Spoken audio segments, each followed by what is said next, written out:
Hello and welcome to this live stream for prepare for your Sweden journey.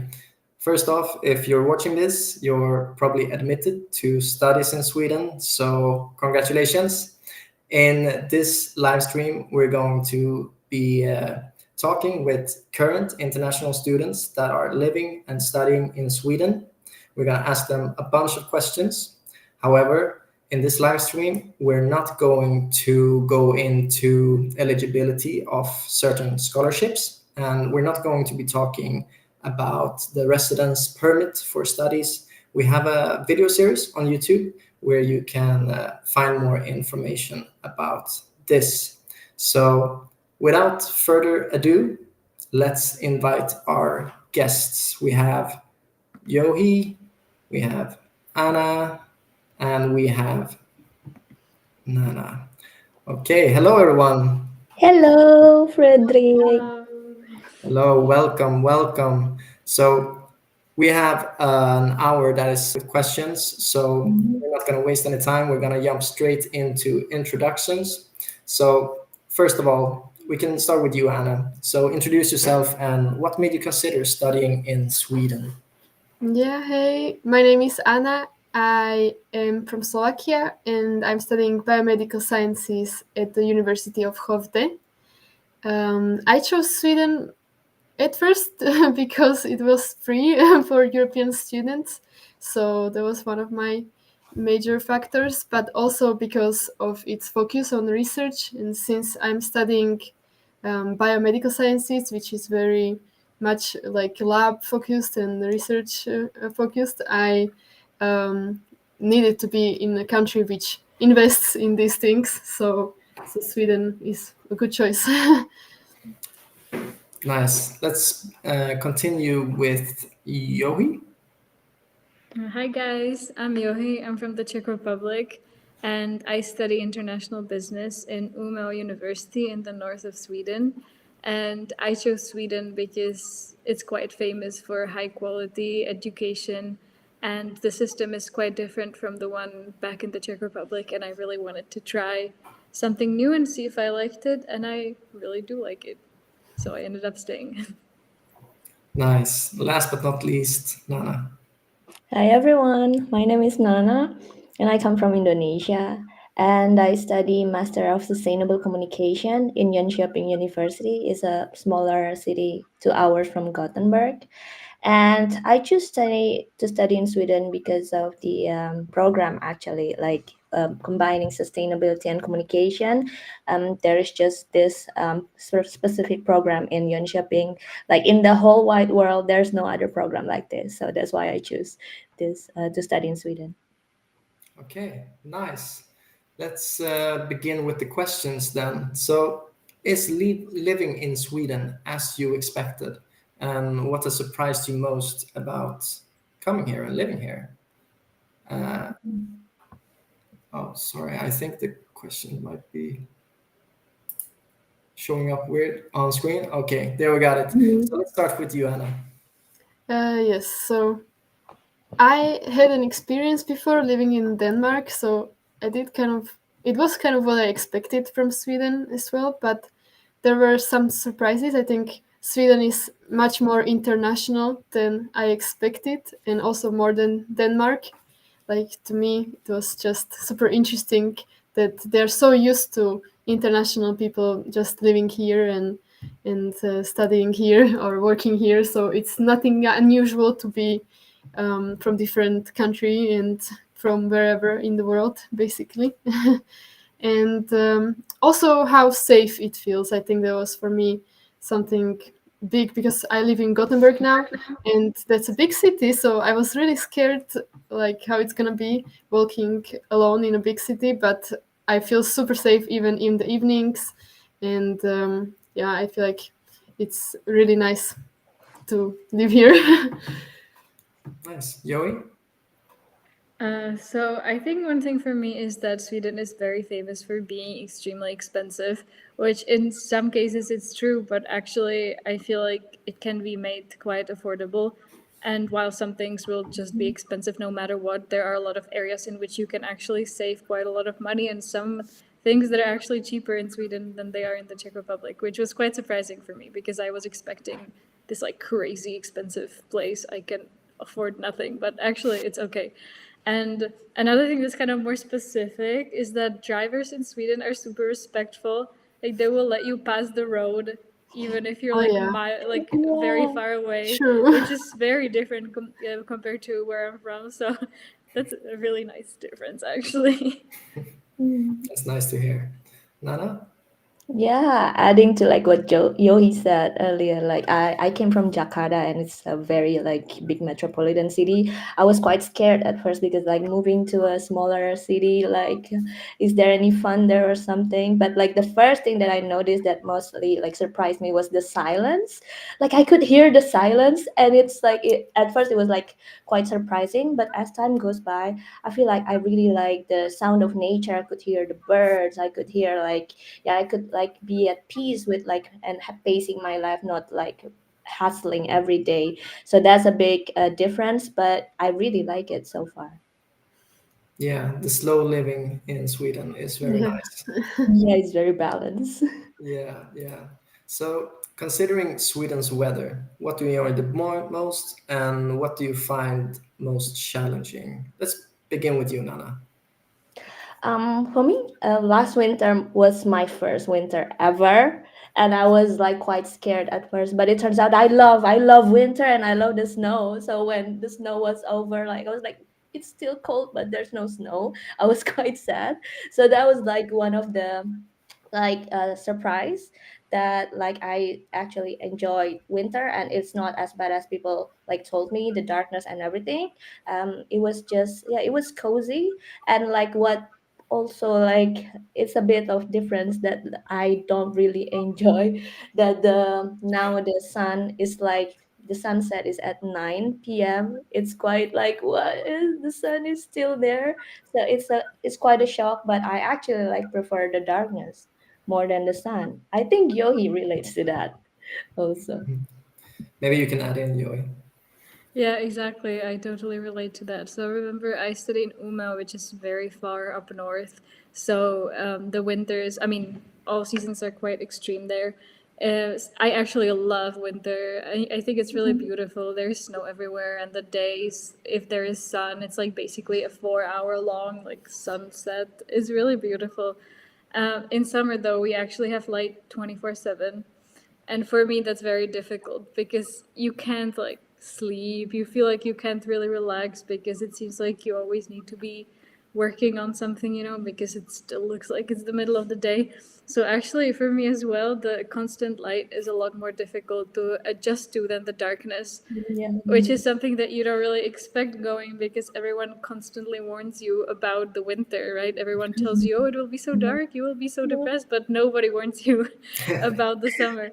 It can actually be quite challenging as well. So that's very true. And also the seasons kind of like when there's a transition between winter and spring, for example, there is like so much water everywhere because all the snow that accumulated during the winter starts melting all of a sudden.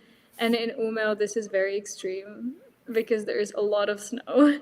So, yeah, I actually love the winter, the part that everyone kind of scares you about. But the summer can be quite difficult with the light. Yeah, I understand that. How do you feel, Anna? No, I think I can't relate because I'm really Different for loving everyone. it now with the light until I think we have it until 9:30 maybe. So it's really good, and especially in Gothenburg, I feel like the winter is just rain. So we have like these months of rain and rain and rain Mhm. until now, and now it's kind of sunny and the sun is there the whole day, or at least light and rain. So it's quite better for me like this. Mhm. I think if the winter was more with snow, it would be maybe more enjoyable. But here it's just rain.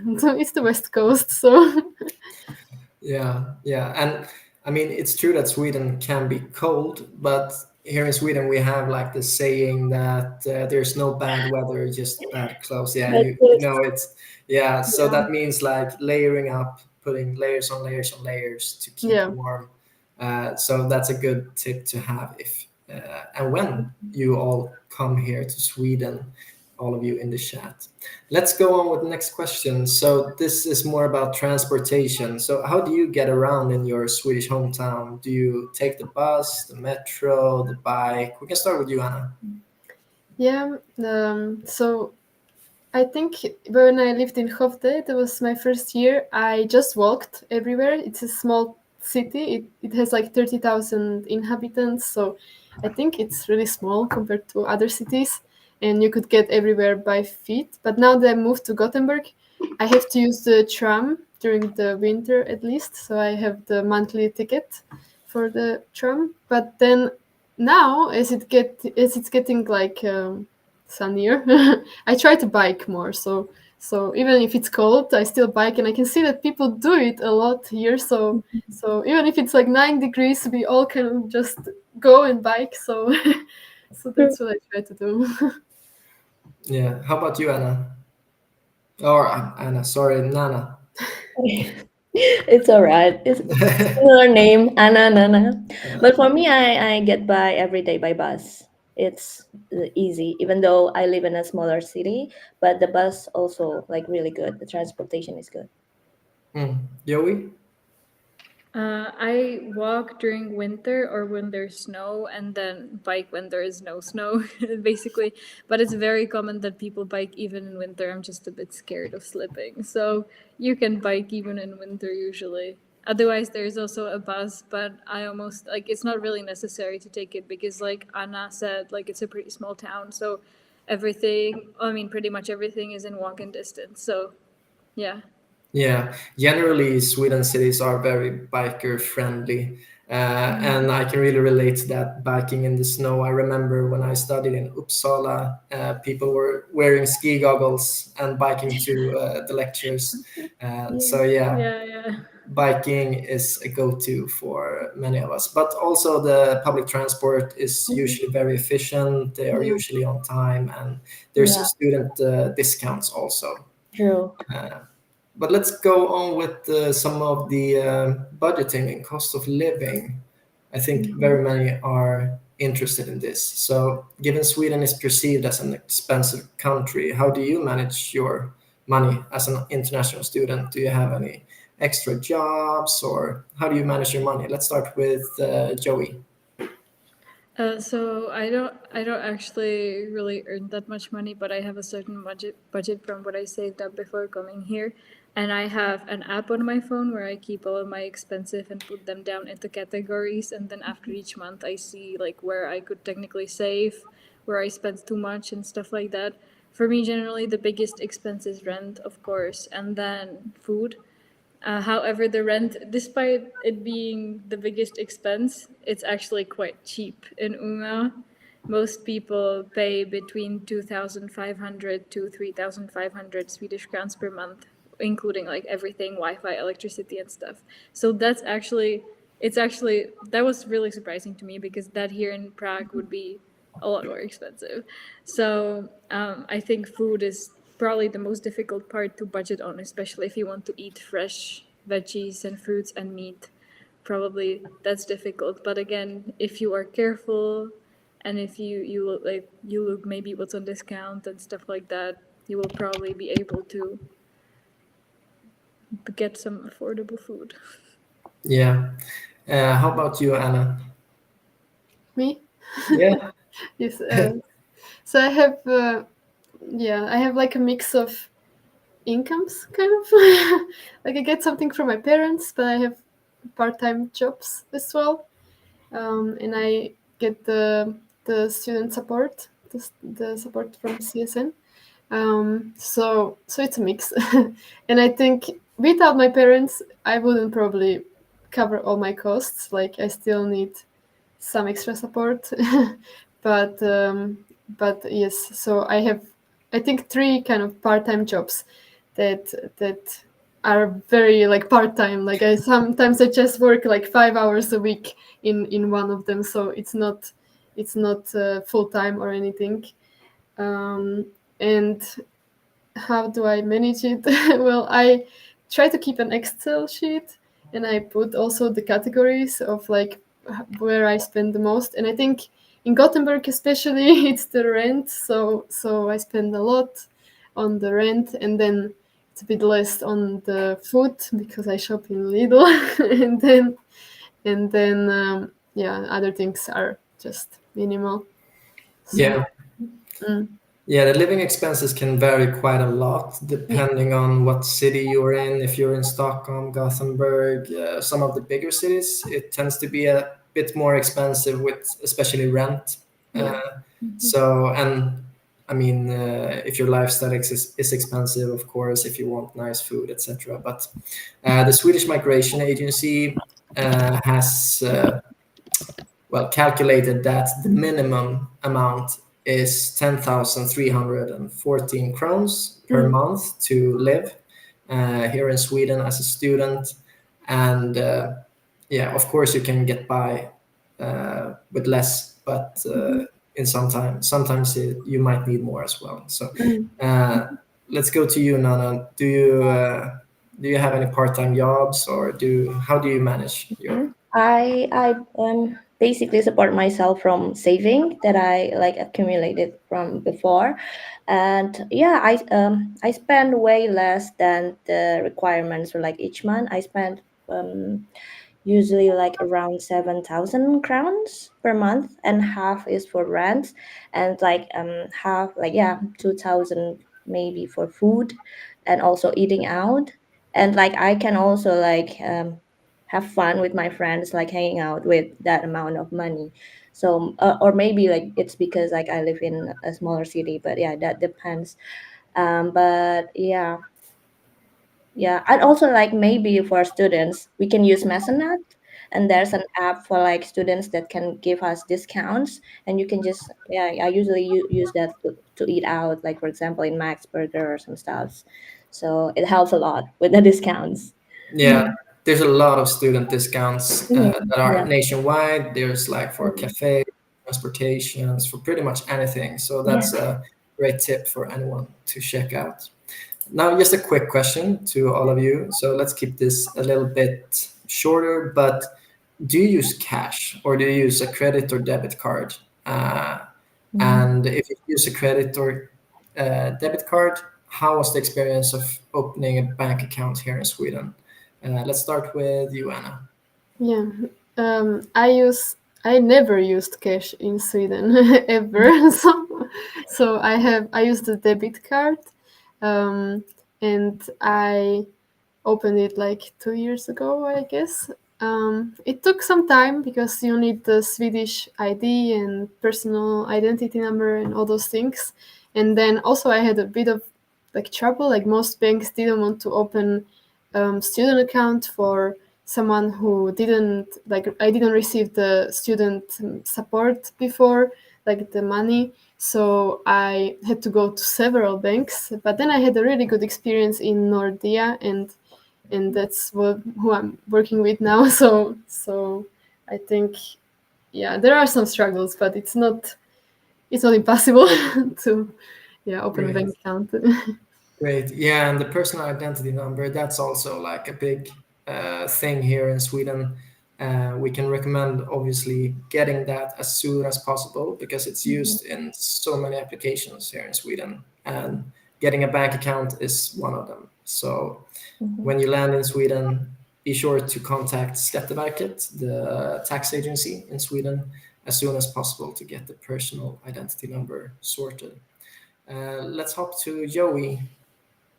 Yeah, like Anna, I basically never use cash. In most places, you like even can't, even if you wanted to. They usually don't accept cash. It's quite common.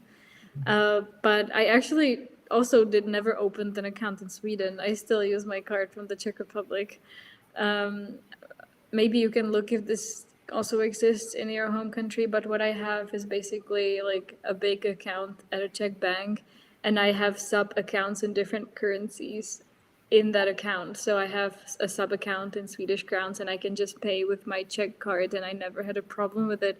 So if you're Czech, you can do that, and if you're from a different country, you can see it. Maybe you can find something like that.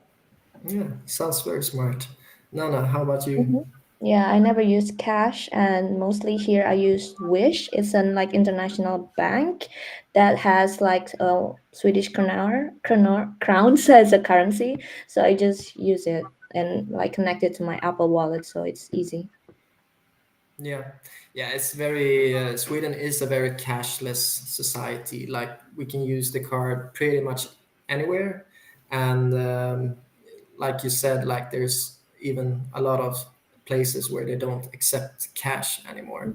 So getting or having a credit or debit card is very recommended. Okay, let's go to the types of housing.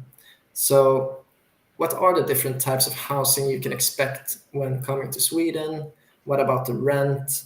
We already talked about this a little bit, but can you all just share how is your living situation and how much do you pay for rent? So let's start with you, Nana. I live in a shared apartment with three other students, and they are female, so it's not a mixed dorm situation. In my accommodation, I share kitchen with all of us and bathroom with only one other, and I pay 3,200 each month. Okay, that's nice. Let's go to you, Johi. So I am in a corridor where I have my own bedroom and my own toilet, but I share the kitchen and the shower, and I pay 2,700 per month. However, the most common one is that you also have your private bathroom. I mean, including the shower and stuff. So Mm. mine is kind of unique. It's All cheaper right. though, so. Yeah, that's very cheap. Anna, how about you? Yeah, I moved to Sweden with my boyfriend, so I was looking for like accommodation where we can both live together. And I thought that the student accommodation is only for students, so that he wouldn't be able to be there with me. So we looked through like Blockhead Postat, there was one source, and then through like Facebook groups, and we found our accommodation in Hovde through Facebook because on Blockhead they didn't really want to talk to us before we had the personal identity number. And then it was really good. It was we paid around 6,000 for the whole apartment per month. That was great. But then I found out that you can actually be in the student accommodation with your partner or with your family even. So you just need to sign up for the queue, and then you will be able to get some accommodation. So I thought I would do that for Gothenburg, but then I found out that for Gothenburg it takes a long time, especially for European students, to get um, an accommodation, student accommodation. It takes like 4 years in the queue. So it's usually the Erasmus or the non-European students who get it, or if you get lucky. So now I again have a apartment, and that's more expensive.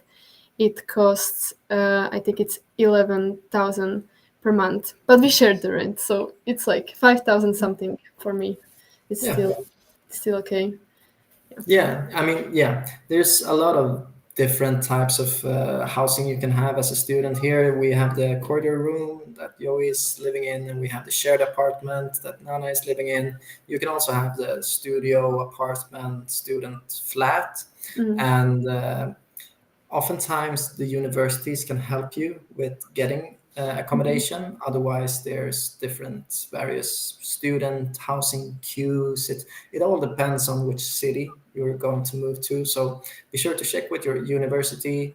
There's also great Facebook groups oftentimes where people share yeah, list their apartments for rent, or if they want to co-live with someone else as a shared apartments.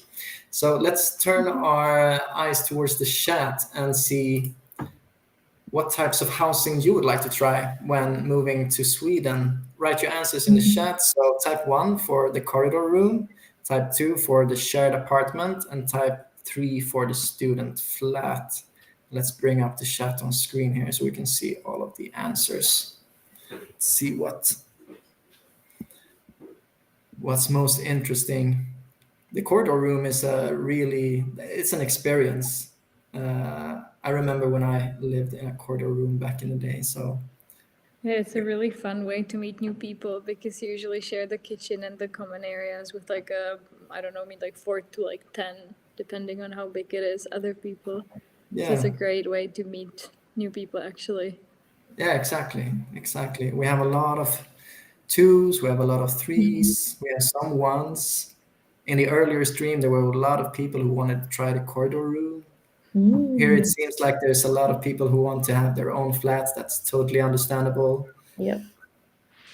Yeah, the whole apartment. Yeah, interesting. Well, there's a lot of different types, and hopefully you can find what you're looking for once you get here. Let's continue on with the rest of the questions. So let's talk a little bit about our language, the Swedish language. So how essential do you find knowing Swedish is in your daily life and in your academic experience? Let's start with Anna. Yes, so I'm still taking Swedish classes. It was quite hard for me. Like I understand a lot now after 3 years, but I didn't like spend a lot of time using Swedish, so I don't speak much. But yeah, I'm taking university classes at Lund University. They're online, but I know a lot of people who are taking SFE as well. And I think it was more essential in Hovde, like in the smaller city, because people were more like hesitant about speaking in English. I mean, they still could and they spoke and stuff, but I think it was easier if you could just speak a little Swedish. And also to find a job, I think there it was quite impossible to find any without any knowledge of Swedish. Whereas when I moved to Gothenburg, here I got the job and I speak in English and they're okay with that. So it's a bit more open towards English than smaller city. That's my experience. Yeah, yeah, seems about right. Nana, how about you? Mhm. I think it's not a must, especially in like academic experience. If your program is taught in English, then you don't need any Swedish at all. But it would be nice to like learn Swedish and like talk, like for example, to go to a coffee shop and talk and order in Swedish. It makes you like be part of a community in a way, in some sort. But yeah, in daily life, I don't really use Swedish at all. And like most of my friends here, also my international friends, don't really know Swedish that much. But it would be really beneficial to have to know Swedish and speak Swedish if you want to like have a job here and like yeah, live here longer. Hmm. How about you, Joey? Yeah, I mostly agree with what you guys said. And I think it also really depends what your goals in Sweden are. Like, if your goal is to just like get your education and then leave, then you probably don't need it at all. But if you want to stay after and work and actually integrate into Swedish society, then you probably really need it. Yeah. So, yeah, for me, let me in Umeå, most of my friends are actually also international students. I don't know that many Swedish people. And so I mostly use English all the time. Honestly, I don't think I've ever been in a situation where I really needed Swedish for something.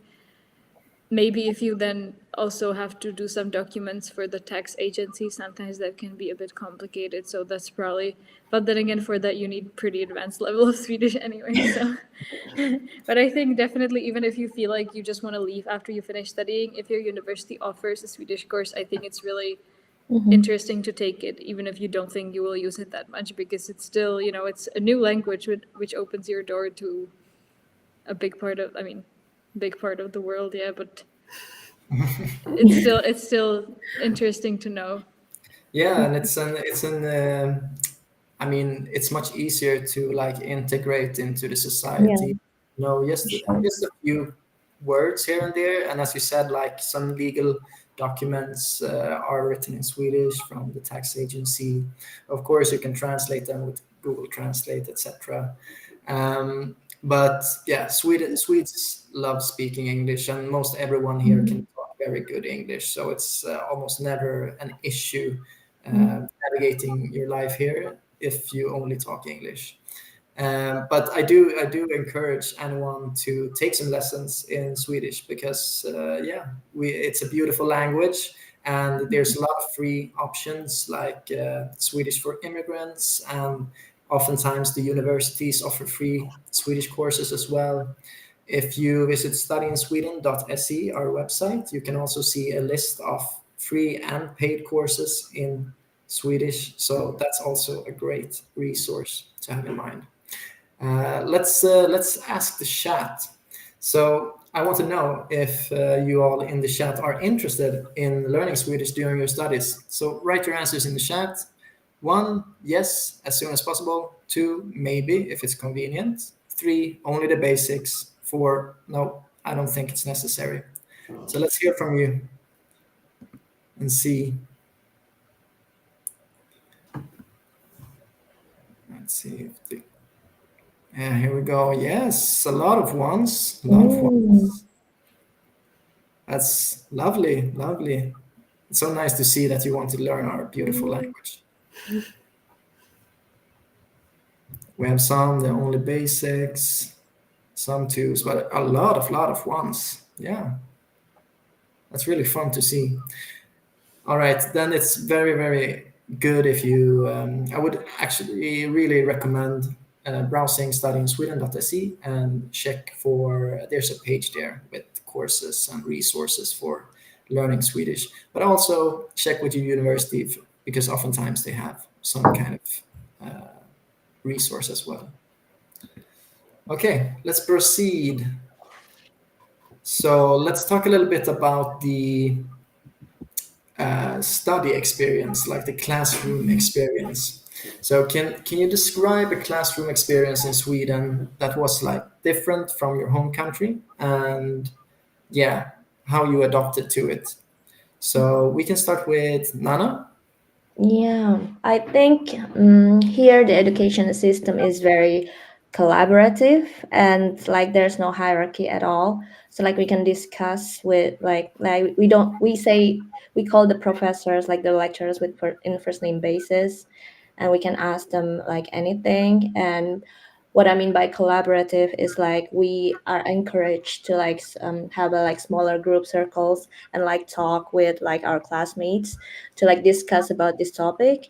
And yeah, there's a lot of discussion, there's no right or wrong, we can discuss everything. And basically that is very different from where I'm from, because like in Indonesia, I think the education system is still like very structured, like there's a hierarchy with between teacher and students, and like there's yeah, it's very different, it's more open and collaborative here. Yeah, Johi. Yeah, I agree. Like the first name thing is, I think, a big shock for a lot of people because I think in most of the world it's pretty common to call teachers by some sort of a title, right? But so it feels a bit like you're being rude before you get used to it. But then it's really nice because the atmosphere is quite friendly, and I feel like there's a lot more space to actually learn and not just be stressed because of what the teacher is going to say. So that's quite nice. I think in general, like in the Czech Republic, we would have lectures and then smaller seminars, which would just be like less people, and we would talk and do stuff together. Whereas in the lectures, the professor would just talk and we would listen. It's quite similar in my program, except we have a whole lot less lectures and more seminars. So the ratio is a bit different, which I really like because, like Nana said, it's quite collaborative and you can do projects and you can actually learn things hands-on instead of just memorizing stuff, Yeah. which for me is a lot more effective. So I really like that. Yeah, do you have the same experience, Anna? Yeah, especially with the like first name basis and think. Now that I think about it, I never still feel comfortable calling them by their first name. I think in emails I can manage, but in person I just say like, "Can I ask a question?" and I don't say a name because it's kind of weird. But it's nice. But for me, it was more like I think we like the teachers often ask for feedback from us, like if they need to do something. Because for example, we had chemistry in the first year and a lot of students failed, and the teacher thought that it's his kind of fault, that maybe he should like readjust the way he teaches so that we can improve, because maybe something went wrong since so many people failed basically. And like I feel like in my country they would just blame it on us, like study harder, you know. But here in Sweden it's like, I'm here to help you, tell me what I should do to help you with your studies. So for me that's the biggest difference. It's like I really feel support from the teachers. Yeah, yeah. The education system here in Sweden is very non-hierarchical. It's a lot more laid back, and that can be quite a shock for anyone coming here and studying. But yeah, I do really think that it encourages learning a lot more with collaborative projects and so on. Let's go on and let's do some questions about the Swedish traditions and our cultural activities. So, if you have participated in like midsummer celebrations or if you've seen the Northern Lights, can you tell us a little bit about this? We can start with you, Anna. With me? Yeah, Anna. Yes. Sorry. Okay. I always just have to make sure. Yeah. Yeah, so I didn't do much because I don't really have close Swedish friends. So I'm not that much exposed to Swedish things. But I did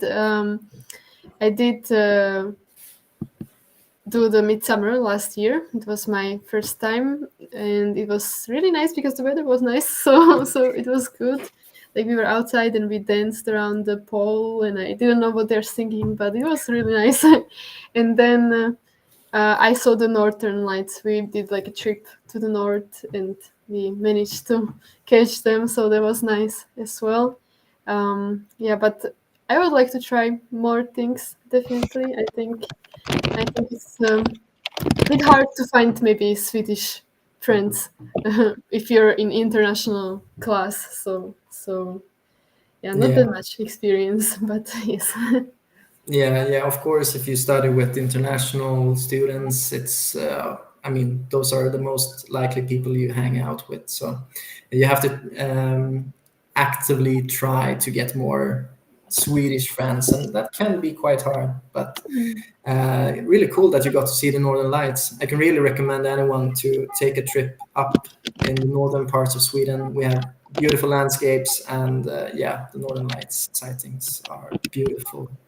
How about you, Johi? Have you participated in any traditions? So in many cases, I have similar experiences. Anna, I also don't have that many Swedish friends, so I'm not exposed to it that much. But my favorite was probably in my first year in Sweden, Lucia in December. They have like concerts and they dress in these white dresses, and it's quite cute. And usually it's like you can just go. We don't really need a Swedish friends for that because there's usually something organized by the city or some church. So you can usually just go somewhere with your international friends and just enjoy it for free, and it's quite nice. Yeah, when it comes to Northern Lights, I've seen them, of course, in Umeå. We have them sometimes. It's a last year we had done quite a lot. This year the activity has been a bit lower and the weather has been a bit worse, so they have not been visible that frequently. But I also took a trip very far up north to Abisko, which is a place, if you can, I would 100% recommend going there because it's a lot more certain to see the Northern Lights than it is in Umeå. And it's quite easy to get there because either by plane or by train, which I did the train, because it's a direct train from Stockholm all the way up north. It's very long, but it's direct, so you just sit there for a really long time and then you get off at Abisko. So if you want to see the Northern Lights, that's a place that I really recommend a lot to do that, even if you are far north anyways. Like if you go to Umeå or Luleå, I think it can be interesting to go even further. Yeah, that's very cool. I've actually never been that far up north, so yeah, that's cool. How about you, Nana? Have you participated? Yeah, I do Swedish tradition every day, and I bet like Yohi and Anna also do that. It's fika. Oh, Yeah, true. we do that every day. Like yeah, fika is basically just like drinking coffee or tea with desserts, and like as a break, like during the day, and once I did that, can never come back again. Like I do that, I do fika every day now. And like some of other, like because I haven't been here like that long, it's been my 8th month here, so I haven't experienced midsummer, but I'm looking forward to that. And I'm looking forward also to Valbody, like the fire, like what is it, yeah, the welcoming of like summer. But I what is interesting is like Sweden has so many days for desserts, like semla day, kanelbuller day, and always on that day I try to like eat those desserts. And yeah, it's very interesting because they love like desserts and sweet things here, and I don't really, but I'm now into that also because like we eat that a lot here. And yeah, I saw Northern Lights by accident here around Jönköping. It was really nice, and it was a surprise. And I think, I don't know if this is very Swedish or like in Scandinavian tradition, but I love sauna and dipping into a cold lake after. I love it so much because it's very refreshing. Yeah, that's Nice, it. nice. You saw the Northern Lights from Jönköping. Yeah, last year, like in November, it Wow, was an wow, accident. that's Yeah, amazing. amazing. All right, let's get the chat's opinion. I want to hear from the chat what aspects of the Swedish culture are you most excited to experience. So we have some options here: the midsummer celebrations, the fika culture, Northern Lights, or the traditional Swedish cuisine. Or if you have any other that you're excited to participate in, please write them in the chat as well so we can see. I'm very interested in seeing what people are interested in. So we have 3 and 4, 4, 2, Fika. fika, yes. 1, 2, 3, and 4, yes, yes, all of them, all of them. Santa Lucia, everything and as much as possible. Yeah, 1 and 4, 1, 1. Sauna, yeah. Someone to join in on that, yeah. I would love to see the Gävle goat. Wow, yeah, That's interesting. yeah, Interesting. yeah. It's a cultural landmark. So yeah, Oh, ice there Ice you skating. go. skating. Yeah, I love ice skating. Yeah, ice skating is really nice in the winters. So usually it's pretty easy to find places to ice skate as well. Like Mhm. we have Yeah. open hockey rinks that are usually is free to go and ice skate, and on the lake, it's usually Mm. to as well. Yeah, lot of 1, 2, 3, 4 and everything. So yeah, Mhm. you got a lot of stuff to do when you get here. Mhm. Great, great. So let's do one about the healthcare here in Sweden. So how do you find it easy to access the healthcare in Sweden? And how, if you have accessed the healthcare in Sweden, like how was your experience? Can you communicate in English, and how much did it cost? Um, let's see, Nana, have you been? No. No, no, I haven't had any experience in like accessing healthcare, but in my uni, it's so easy. Like my friend just like book a meeting with student counselor, like for mental health even, or like for a student doctor or nurse. Yeah, and they can go directly, and then they will refer you if you need to go to another hospital or stuff.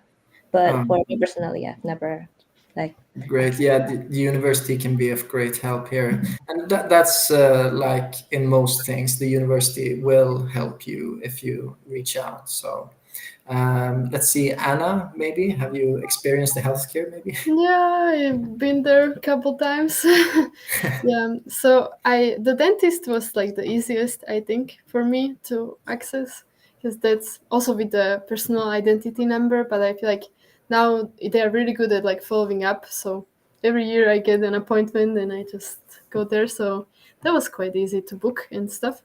But with the normal doctor, it's a bit tricky. At least I think I still didn't completely figure it out how it works. It's kind of hard to get an appointment unless you have like a specific issue. Like my boyfriend has pre-diabetes, so he could quite easily get to someone who would continue his like kind of treatment or something. But for me, like for example, I was sick for 2 weeks. I had like a fever and stuff, and I called a couple times to the 1177, the number, and often they just say like, no, just relax, wait until it passes. And I was dying. So what I did is that I went to the like an evening doctor, or like the Alejuren center, and I could get an appointment there, and that was quite quick. I'd say that was easiest way to get to a doctor for me, because my healthcare center where I'm assigned is usually quite busy, so these little cases they don't care about. So I went to this like extra one and I got antibiotics and it got better. So it's a bit tricky. Doctor, the normal doctor is. But Great to hear that you figured it out, though. How much did it cost to go to just around? yeah, I paid for the Alejuren. I paid 100 crowns for the visit. Yeah. And then I had to pay for the antibiotics, which I don't remember how much it was. But Yeah. the visit was affordable. And for the dentist, I don't pay. So that's also good. Great. Johi, how do you have an experience with the healthcare system? I have experience with the dentist as well. I was actually really surprised how like fairly easy that was, and it was very easy. Like there's basically no queue at all at the dentist that I go to, but it differs with based on your age. So up until you're 23, I think it's free, and there aren't like there's no queue or it's very short. For me, I couldn't call them for some reason, so I went to the clinic in person and I wanted to make an appointment, but they told me that there is an appointment right away, so I just could go immediately, which was really cool. And it's free. So the dentist is pretty nice, especially if you're young. I never had to go to an actual doctor, but I do have to like take medication long term. I'm actually, for me, the good thing is that I'm fairly close to home, right? I mean, Czech Republic is fairly close to Sweden. So I usually just pick up a lot of the medication when I'm at home or I have my mom send it to me. But this is a thing that I always kind of worry about, like what if it gets lost in the mail? What if I run out or something? But I actually, luckily, never had to deal with it. So I kind of hope it never comes. But yeah, I've heard it's a bit tricky sometimes. All right. Okay, so let's. We're gonna have one last question, and then we're gonna open up for the chat to, state their questions, and you can answer them. But let's do one last question, and this is reflecting on your first weeks here in Sweden. So, what would be like the number one tip? What is the most important step you would recommend new students take to smoothly transition to life here? So we can begin with Anna. Yeah. So I think the first step, like after arrival, it's the personal identity number or coordination number or whatever number applies to you. And because without it you can't do much in Sweden. Like I feel like it's super good to have something like personal identity number or coordination number. And then I think before coming, I would say like the accommodation and the signing up into a queue for an accommodation. That's pretty important, so that when you arrive, you already have somewhere to live. Because I know people who arrived and they just were in Airbnbs for first couple of weeks or in some kind of temporary accommodation because they couldn't get a room. And then I guess the Swedish class is good. I took one like Swedish culture and tradition class from the university, and then Swedish like at the first level kind of, and I did it in the first semester, so I already knew kind of something about the history of Sweden and the culture, so I was prepared, I think, from this course for the journey. Great tips. We can continue with Nana. I think reflecting back, one thing that I would recommend myself was not to go directly to IKEA after you come here, like and see the apartment. Like my apartment was like quite empty, especially the kitchen, and I was like panicking. Okay, go to IKEA. I want to. I have to go to IKEA, and then it turned out like there is so many secondhand stores in the city, and like you can save so much with like buying secondhand stuff, and they have so many like from not just clothes, so many things there like from furnitures and stuff. So I recommend you to like first like check the apartment, what is missing, what do you need, and go to check secondhand stores first, and then IKEA if they don't have it in the secondhand stores. That is a good move. And maybe for like having a richer life as a student, joining student clubs, or like checking the not the uni library but the city library, because usually the city library has so many events like Sprock Cafe or like movie screening, so you can like have some like events going on even though you're in a new country or a new city, so you have a more like interesting stuff to do. That's it. Great. Yeah, and there's also a lot of Facebook groups, and you can check on Mhm. Facebook Marketplace for secondhand. Oh, true. This So is that's a great resource to have as well. Oftentimes, there's like students, like if you live in like a student part of town, they can even have like their separate Facebook groups where they just buy and sell secondhand. So that's a great place to check. Um, how about you, Johi? What's the biggest recommendation for new students? I think probably for me, the main thing would be to socialize as much as you can in the beginning, because in the beginning is where everyone has the energy and motivation to go out and meet people.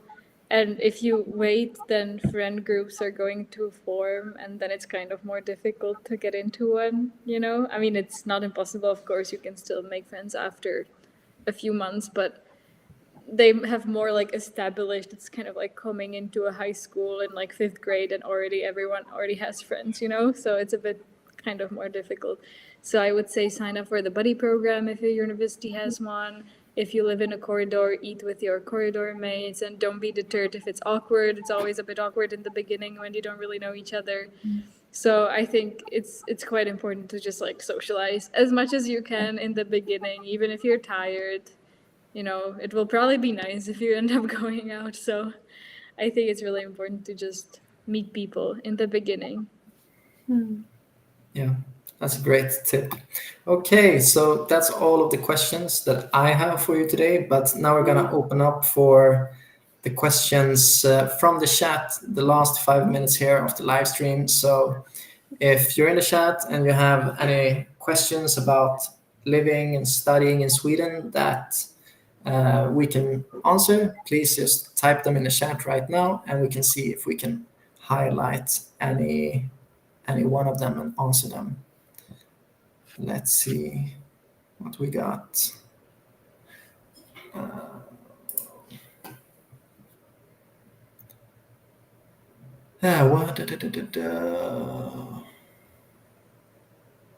How do you get the identity number? What's the procedure like? Who wants to take it? Yeah, I can. Yeah. Yeah, so I think it was a long time ago, but you apply through, I think I applied online, like you fill out the form and then you go to, well, I don't remember. Maybe you can help out. Yeah, I can do it. So there's a form online, and you can fill it in or print it out, whatever you want. And I filled it in online and then printed it and then went to Skatteverket, their office. and then basically just gave it to them, and that's it. Oh yeah. I don't think it's possible to do it completely online. I think you can fill out the form online, but I think you have to You need go to there bring at it. least to give it to them. Mm. Maybe you can send it by mail, but I don't think so. I'm pretty sure you have to go to the I think you Skatteverket have to office. go. Yes, I Yeah. remember. Mm. But if you have no idea what to do at all, you can just print out the form, not fill it in, and just go there and they will help you. They are usually, like, whenever I've been to Skatteverket, they were always super nice. They're really Yeah, sweet and super same. helpful. So I don't think you need to really worry about it too much. What you need along with the form is like confirmation that you're studying in Sweden. So the confirmation of like Oh, acceptance true, letter or true. something like that, you will need that to get the personal number as a student here. If you want, I made a video about it on Instagram, so you can go check it out. It's there. I think I made it like 3 months ago or something.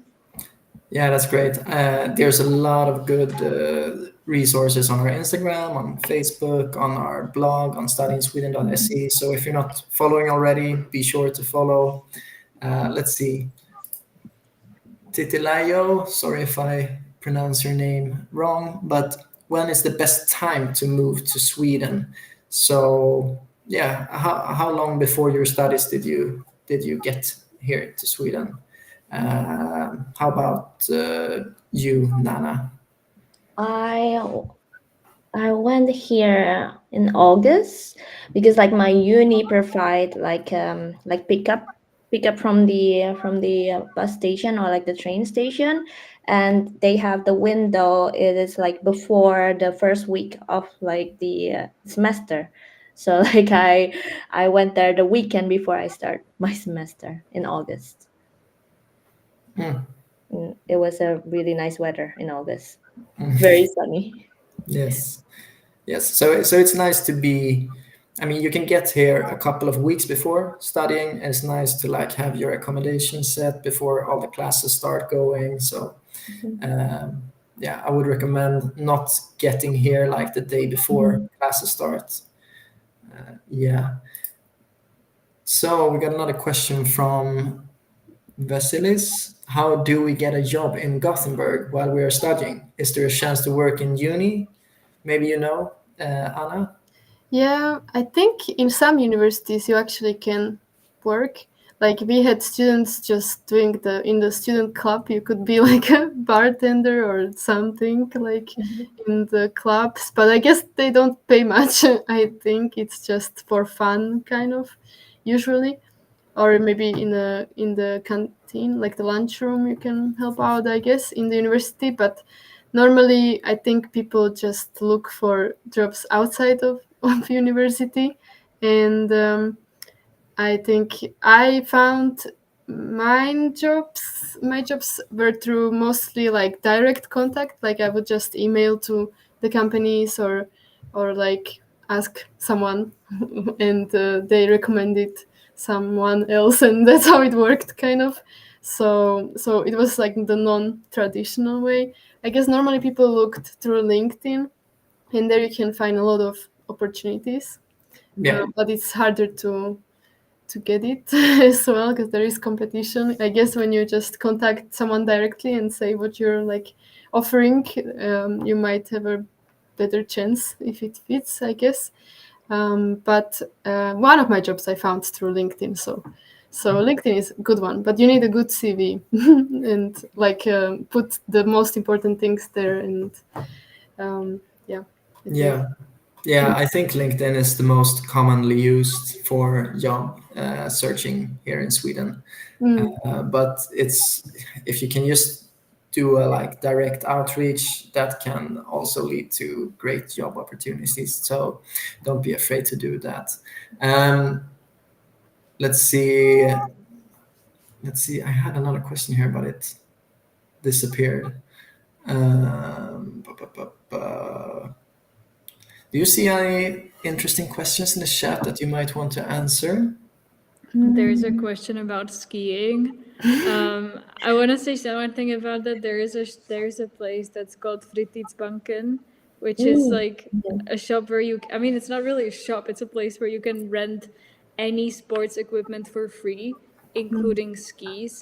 Of course, accessibility of actual skiing slopes depends where you live. If you live further up north, there's more snow. If you live near to like Norwegian borders, there's more mountains. So it depends. But in general, it's very, very easy to rent the skiing equipment, which is generally the most expensive thing. And here you can do it for free.